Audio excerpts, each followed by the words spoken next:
ಶಿವಮೊಗ್ಗದಲ್ಲಿ ಕನ್ಸರ್ವೆನ್ಸಿಗಳು ಇದೆ, ನಿಮಗೆ ಗೊತ್ತದು. ಅವಂತೂ ಅವ್ಯವಸ್ಥೆಯ ಆಗ್ರವಾಗಿದೆ.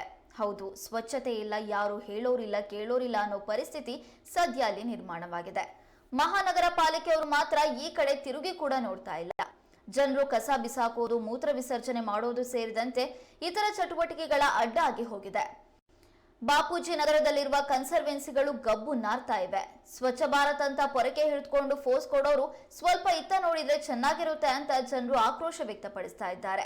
ಈ ಬಗ್ಗೆ ಹಲವಾರು ಬಾರಿ ಶಿವಮೊಗ್ಗ ಮಹಾನಗರ ಪಾಲಿಕೆಯ ಸದಸ್ಯರು ಮತ್ತು ಮಹಾನಗರ ಪಾಲಿಕೆಯವರ ಗಮನಕ್ಕೆ ತಂದರೂ ಕೂಡ ಏನೂ ಪ್ರಯೋಜನವಾಗಿಲ್ಲವಂತ ಸ್ಥಳೀಯರು ಕಿಡಿಕಾರ್ತಿದ್ದಾರೆ.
ಸರ್ ನೀವೇ ನೋಡ್ತಿದ್ದೀರಾ ಸರ್, ನೋಡಿ ಹೆಂಗಿದೆ ಅಂತ ನೋಡಿ ಸರ್.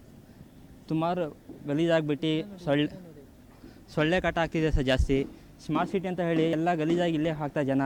ಕಸ ಕಡ್ಡಿ ಎಣ್ಣೆ ಪಣ್ಣೆ ಎಲ್ಲ ಹಾಕಿದ್ದಾರೆ ಸರ್. ಇಲ್ಲೇ ತುಂಬ ತೊಂದರೆ ಆಗ್ತಿದೆ.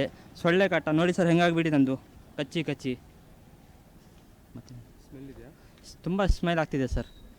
ತುಂಬ ಅಂದರೆ ತುಂಬ ಕಾಯಿಲೆ ಎಲ್ಲ ಬರ್ತಿದೆ. ಡೆಂಗು ಅಂತ ಕಾಯಿಲೆ ಬಂದಿದೆ ಸರ್. ತುಂಬ ಚೆನ್ನಾಗಿ ತೊಂದರೆ ಆಗ್ತಿದೆ. ಮಕ್ಕಳು ಇರ್ತಾರೆ, ಸಣ್ಣ ಸಣ್ಣ ಮಕ್ಕಳು ಇರ್ತಾರೆ ಸರ್. ಅಕ್ಕಪಕ್ಕ ಮಕ್ಕಳು ಇರ್ತಾರೆ, ಅವರು ಕಸ ಹಾಕ್ತಾರೆ ಸರ್. ಯಾರು ಬಂದು ಜವಾಬ್ದಾರಿಯಿಂದ ಕೆಲಸ ಮಾಡ್ತಾಯಿಲ್ಲ ಸರ್. ತುಂಬ ತೊಂದರೆ ಆಗ್ತಿದೆ ಸರ್ ನಮಗೆ. ಸರ್ ನಾವು ಕಂಪ್ಲೇಂಟ್ ಎಲ್ಲ ಮಾಡಿದ್ವಿ ಸರ್. ರೋಡಿಂದು ಅದು ಕಂಕರಿಂದು ಎಲ್ಲ ಸ್ಮಾರ್ಟ್ ಸಿಟಿಗೆ ಕಂಪ್ಲೇಂಟ್ ಮಾಡಿದ್ವಿ ಸರ್. ಯಾರು ಬಂದು ಅಬ್ಸರ್ವೇಷನ್ ಮಾಡಿಲ್ಲ. ಮತ್ತು ಮುನ್ಸಿಪಾಲ್ಟಿಯಲ್ಲಿ ಕೌನ್ಸಿಲರ್ ಇದ್ದಾರೆ ಸರ್, ಅವರು ಕಂಪ್ಲೇಂಟ್ ಮಾಡಿ ಸರ್. ಯಾರು ಬರ್ತಾಯಿಲ್ಲ ಸರ್. ಇಲ್ಲಿ ಸುಮಾರು ದಿವಸದಿಂದ ಹಿಂಗೆ ಇದೆ ಸರ್. 6 ತಿಂಗಳಿಂದ ಹಾಗೆ ಇದೆ ಸರ್. ಒಂದು ಕಂಪ್ಲೇಂಟ್ ಮಾಡಿ ಸ್ಮಾರ್ಟ್ ಸಿಟಿಗೆ ಒಂದು ಅಪ್ಲಿಕೇಶನ್ ಹಾಕಿದ್ದೀವಿ, ಮುನ್ಸಿಪಾಲ್ಟಿಗೂ ಅಪ್ಲಿಕೇಶನ್ ಹಾಕಿದ್ದೀವಿ ಸರ್. ಯಾರು ಬಂದು ಎಲ್ಲ ಮನವಿ ಮಾಡಿ ಸರ್. ಲೆಟ್ರ್ ಎಲ್ಲ ಕೊಟ್ಟಿದ್ದೀವಿ ಸರ್. ಅಕ್ಕಪಕ್ಕ ಅಂಗಡಿ ಎಲ್ಲ ಸೇರಿ ನಾವು ಕೊಟ್ಟಿದ್ದೀವಿ ಸರ್. ಯಾರೂ ಬರ್ತಾಯಿಲ್ಲ ಸರ್. ಅಬ್ಸರ್ವೇಷನು ಬರ್ತಾಯಿಲ್ಲ ಸರ್. ಯಾರು ಬರ್ತಾರೆ ಸುಮ್ಮನೆ ಹೋಗ್ತಾರೆ, ಅವ್ರ ಕೆಲಸ ಅವ್ರು ಮಾಡ್ತಾರೆ ಸರ್. ಕಿವಿಗೇನು ಕೆಲಸ ಇಲ್ಲ, ಸುಮ್ಗೆ ಬರ್ತಾರೆ, ಮಾಡ್ತೀವಿ ಏನೂ ಮಾಡಲ್ಲ ಸರ್. ಕ್ರಾಸ್ ಮನೆ ಇರೋದು ಬಸವೇಶ್ವರ ನಿಲಯ ಅಂತ. ಅದೇ ಕನ್ಸರ್ವೆನ್ಸಿ ಆ ಕಡೆ ಚೇಂಬರು ಎಲ್ಲ ಓಪನ್ ಇದೆ. ಆಮೇಲೆ ನೀರು ಆ ಕಡೆ ಮನೆಯವ್ರದ್ದು ಪೈಪ್ ಹಾಕಿಲ್ಲ, ಎಲ್ಲ ನೀರು ಬೀಳ್ತಾ ಇದೆ, ಎಲ್ಲ ಸ್ಮೆಲ್ ಬರ್ತಾ ಇದೆ. ಸೊಳ್ಳೆ ತುಂಬ ಈಗಂತೂ 2 ದಿನ ಇಲ್ಲ ಅಂತೂ ಜಾಸ್ತಿ ಆಗಿದೆ. ಬೇಸಿಗೆ ಜಾಸ್ತಿ ಆಯಿತು. ಇದೂ ಅಷ್ಟೇ, ಚೇಂಬರು ಎಲ್ಲ ರೋಡು ಎಲ್ಲ ಫುಲ್ ಆಗಿದೆ. ಇಲ್ಲ ಬಂದಾಗ ಅವರಿಗೆ ರೋಡು ಕೆಲಸ ಬಂದಿದ್ರಲ್ಲ ಅವರಿಗೆಲ್ಲ ಹೇಳ್ತಾ ಇದ್ದೆ ಅಷ್ಟೇ, ಏನೂ ಮಾಡಿಲ್ಲ. ಅದನ್ನು ಓಪನ್ ಆಗಿ ಬಿಟ್ಟಿದ್ದಾರೆ ಚೇಂಬರೆಲ್ಲ. ಆ ಕಡೆ ನೀರು ಬೀಳ್ತಾನೆ ಇರುತ್ತೆ. ಒದ್ದೆ ಆಗಿ ನಮ್ಮ ಗೋಡೆ ಎಲ್ಲ ಒದ್ದೆ ಆಗಿದೆ. ಈ ಕಡೆ ಬಾತ್ರೂಮಿಂದು ಸ್ಮೆಲ್ ಜಾಸ್ತಿ, ಸೊಳ್ಳೆ. ಆ ಕಡೆ ಸೈಡೇ ನಮ್ಮದು ಅಡುಗೆ ಮನೆ ಇರೋದು.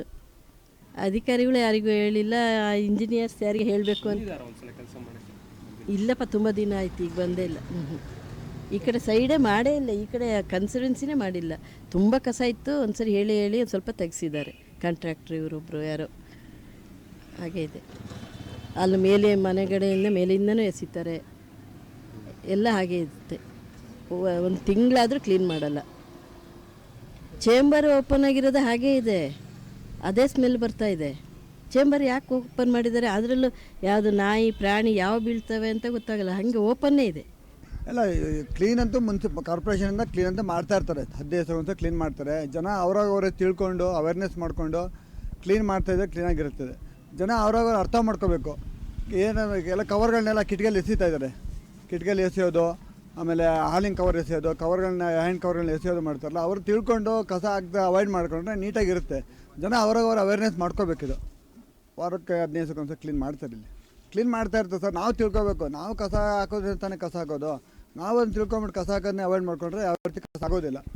ಅವ್ರನ್ನ ಕ್ಲೀನ್ ಮಾಡೋದು ಮಾಡ್ತಾ ಇರ್ತಾರೆ, ನಾವೇ ಚೆನ್ನಾಗಿ ಇಟ್ಕೊಂಡ್ರೆ ಚೆನ್ನಾಗೇ ಇರ್ತದೆ.